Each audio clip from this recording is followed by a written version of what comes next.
আপনারা এখানে ধৈর্য হারা হবেন না।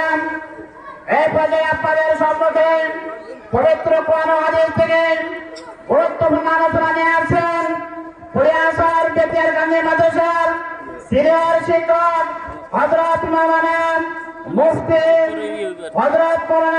নাজমুল হাসান সাহেব। হযরত মাওলানা মুফতি নাজমুল হাসান সাহেব, আমি হযরতের সংক্ষিপ্ত বক্তব্য পেশ করার জন্য সবিনয় অনুরোধ জানাচ্ছি।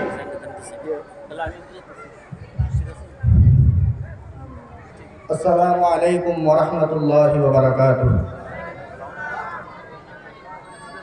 আপনারা সবাই ধৈর্যের সহিত বসেন।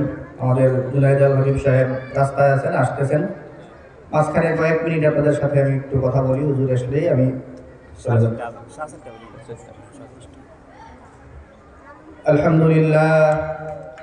আলহামদুলিল্লাহ নাহমাদুহু ওয়া নাস্তাঈনুহু ওয়া নাস্তাগফিরুহু ওয়া নু'মিনু বিহি ওয়া নাতাওয়াক্কালু আলাইহি ওয়া নাউযু বিল্লাহি মিন শুরুরি আনফুসিনা ওয়া মিন সাইয়্যিআতি আ'মালিনা।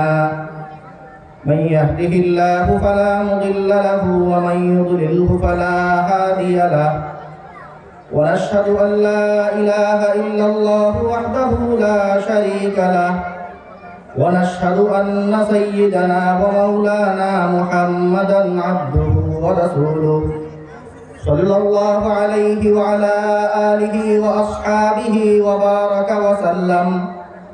أما بعد فأعوذ بالله من الشيطان الرجيم. بسم الله الرحمن الرحيم.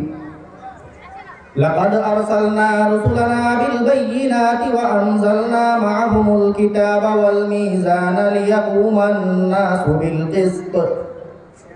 وقال رسول الله صلى الله عليه وسلم: العلماء ورثة الأنبياء وإن الأنبياء لم يورثوا دينارا ولا درهما إنما ورثوا العلم فمن أخذه أخذ بحظ وافر.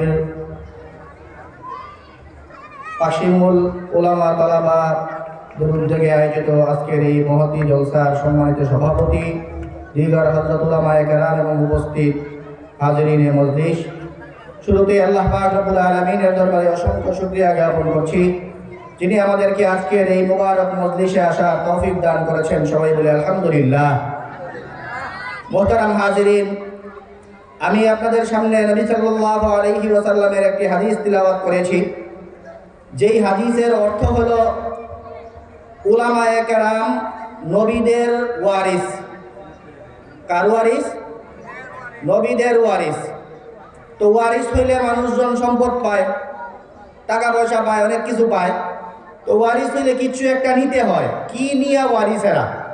নবী সাল্লাল্লাহু আলাইহি ওয়াসাল্লাম বলছেন, লাম ইউয়ারিসু দিনারান ওয়ালা দিরহামা। টাকা পয়সা এগুলি রেখা যান নাই নবীরা। তাইলে কি? ইন্নামা ওয়ারাসুল ইলম, ওনারা ইলম রেখা গেছেন, জ্ঞান। ফামান আখাযাহু আখাযা বিহাজ্জিন ওয়াফির। এই জ্ঞানটা যে অর্জন করতে পারবে তারা বড় একটা অংশ, অনেক বড় জিনিস অর্জন করলো। তো এই হাদিসের দুইটা অংশ, একটা শুনলে ভাল লাগবো আলেমরার, আর একটা শুনলে একটু বিপদে পড়বে। ভালো লাগবো যেই কথাটা, এটা সবাই বুঝা গেছেন। এই হাদিসের মাধ্যমে নবী সাল্লাল্লাহু আলাইহি ওয়াসাল্লাম উলামা তলাবা যারা, ওনাদের শ্রেষ্ঠত্ব বর্ণনা করতেছেন, ওনাদের ফজিলত কত বেশি, কি মহান এরা, কত মানুষ এর ওয়ারিস হয়, অমুক বংশের সন্তান সে, অমুক গোত্রের সন্তান, অমুক লোকের সন্তান, তার ওয়ারিস সে। এইটা নিয়ে আমাদের এই অঞ্চলে খুব বড়াই গর্ব আরো অনেক কিছু চলে।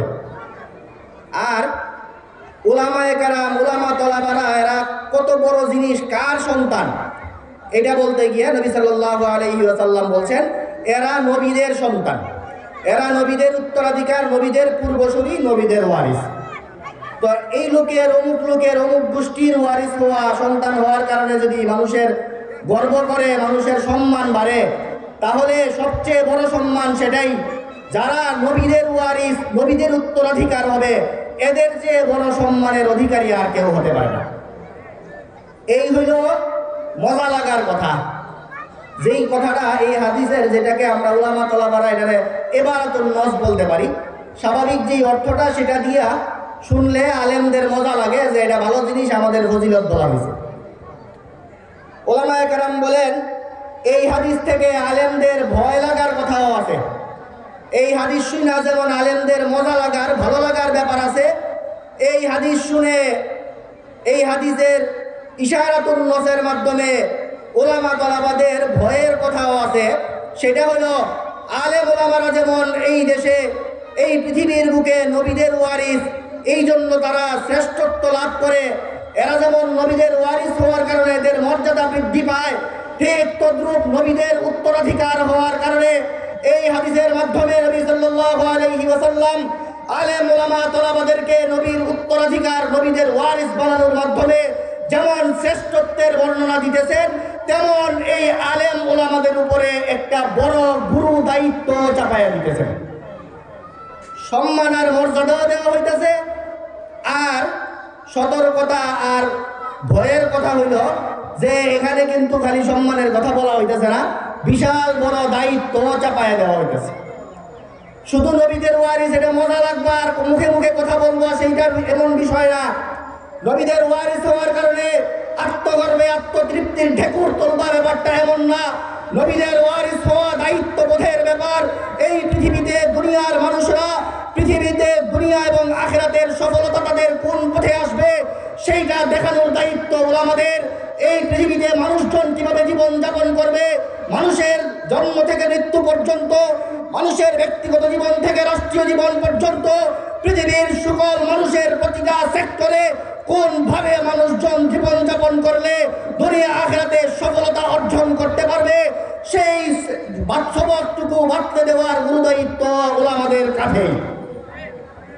তো এই জন্য ফজিলত এবং গুরুত্বের ব্যাপার তো বটে, পাশাপাশি এই হাদিসের মাধ্যমে আমরা নবীর ওয়ারিস হওয়ার মাধ্যমে ওলামা তলাবাদেরকে আজকে আমরা এই কথাটা আবারও স্মরণ করিয়ে দিতে চাই। ওলামা তলাবা হওয়া এটা শুধু ফজিলতের ব্যাপার না, এটা একটা বড় দায়িত্ব কাঁধে চাপার ব্যাপার। ওলামা তলাবা এই উপাধি অর্জন করার পরে ওলামা তলাবাদের সাধারণ মানুষের মতো জীবন যাপন করলে চলবে না। আলহামদুলিল্লাহ সুম্মা আলহামদুলিল্লাহ, আমাদের পাকশিমুল ইউনিয়ন ওলামা তলাবাদের সেই টনক নড়েছে, ওনাদের বোধগম্য হয়েছে, আমাদের বোধোদয় হয়েছে যে আমরা আমাদের উপর আমাদেরকে শুধু ফজিলতার মর্যাদাই দেওয়া হয় নাই, পাশাপাশি আমাদেরকে বড় দায়িত্ব দেওয়া হয়েছে। সেই দায়িত্ব পালনের এই একটা বড় উপলক্ষ হিসাবে আমরা আজকে দেখতে পাচ্ছি আমাদের এই পাকশিমুল ইউনিয়নের ওলামা তলাবাদের উদ্যোগে আজকের এই সুবিশাল মহান এই সম্মেলন। এই সম্মেলনের মাধ্যমে সাত জাতির কাছে আমরা এই বার্তাটুকু দিতে চাই, ওলামা তলাবারা তাদের এই দায়িত্ব পালন করার জন্য সতর্ক হয়েছে, তাদের দায়িত্ব আঞ্জাম দেওয়ার জন্য তারা মরিয়া। আপনারা সাধারণ মানুষজন আপনাদের প্রতিটা মুহূর্তে যে কোনো বিপদের সম্মুখীন হলে, দুনিয়ার যে কোনো সমস্যা, দুনিয়াবী সমস্যা হোক, পরকালীন সমস্যা হোক, যেই কোনো সমস্যার জন্য আপনারা ওলামা তলাবাদের ধারস্থ হবেন, আমাদেরকে আপনারা সর্বত্র সবসময় ইনশাআল্লাহ পাশে পাবেন। পাশাপাশি ওলামা তলাবাদেরকে আমরা উদাত্ত আহ্বান জানাই, হে কওমি ছাত্র জনতা, তোমাদের সময় এসেছে, তোমাদের এই দেশের মধ্যে বাংলাদেশের মানুষের জন্য খেদমত করার বড় উপলক্ষ তৈরি হয়েছে।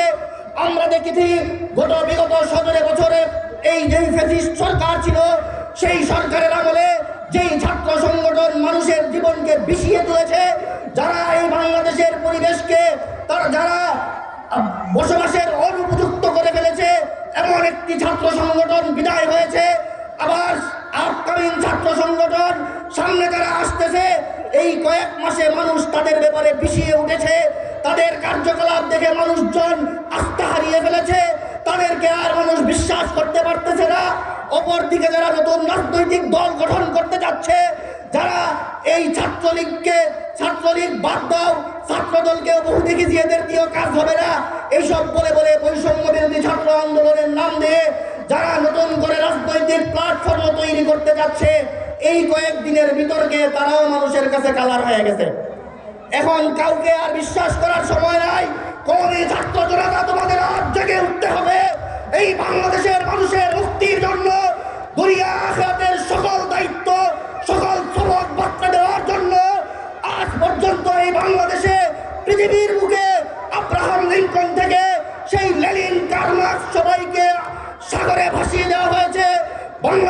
ইতিহাসে ছাত্রলীগ বঙ্গোপসাগরে নিক্ষেপিত হয়েছে, ছাত্র দলের প্রতি মানুষের আস্থা নষ্ট হয়েছে, বৈষম্য বিরোধী ছাত্র আন্দোলনকে মানুষ বিশ্বাস করতে পারতেছে না। আজকের এই নতুন প্ল্যাটফর্মে কওমি ছাত্র জনতাকে এগিয়ে আসতে হবে।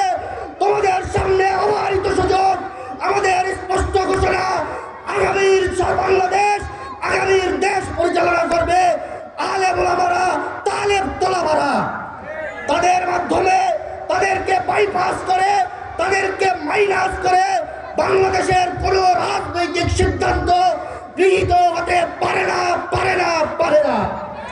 বাংলাদেশের যেই কোনো রাষ্ট্রীয় সিদ্ধান্ত, বাংলাদেশের যেই কোনো বড় বড় সিদ্ধান্ত নিতে হলে এখন থেকে আলেম ওলামাদের সাথে পরামর্শের মাধ্যমে নিতে হবে। এখন থেকে ছাত্র সংগঠনগুলো বাংলাদেশের কওমি মাদ্রাসার ছাত্রদের পরামর্শ এবং অধীনে পরিচালিত হবে। এই জন্য আমাদের এগিয়ে আসতে হবে। ছাত্র ওলামা তোলামাদেরকে এই বিশাল প্ল্যাটফর্মটাকে কাজে লাগাইতে হবে। এই যাত্রা আলহামদুলিল্লাহ দেশব্যাপী শুরু হয়েছে, সারা দেশে জেলায় জেলায় থানায় থানায় ইমাম ওলামা পরিষদ গঠিত হচ্ছে।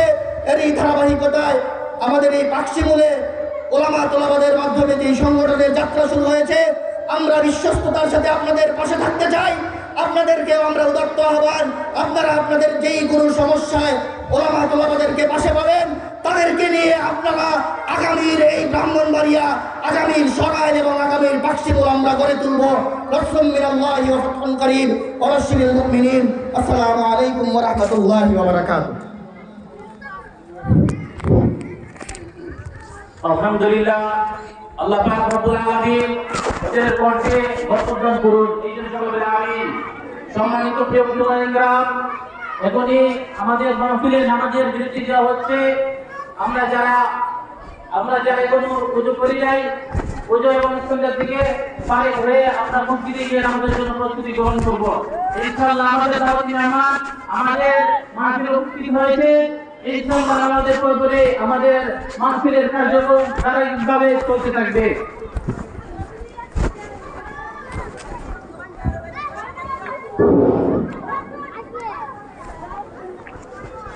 আল্লাহু আকবার, আল্লাহু আকবার, আল্লাহু আকবার, আল্লাহু আকবার। আশহাদু আল্লা